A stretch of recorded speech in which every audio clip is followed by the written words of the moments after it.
क्या आप जानते हैं कि तारीख में सिर्फ एक ही मुजरिम ने अपनी जान बचाने के लिए खुद को गुनाहगार साबित करना पड़ा।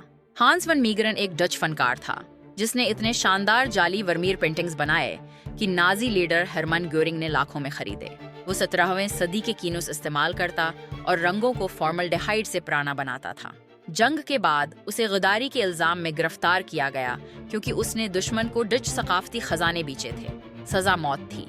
बचने के लिए उसे साबित करना पड़ा कि पेंटिंग्स जाली थीं। अदालत में जजों और आर्ट माहिरीन के सामने उसने एक नया वर्मीर बनाया। उसकी तकनीकी महारत इतनी कामिल थी कि सब हैरान रह गए। ये अजीब सितम ज़रीफी थी। जालसाजी के जुर्म ने उसे गद्दारी की सजाए मौत से बचा लिया। वो वाहिद मुजरिम था जिसे छोटे जुर्म का एतराफ करके बड़े जुर्म से बचना पड़ा।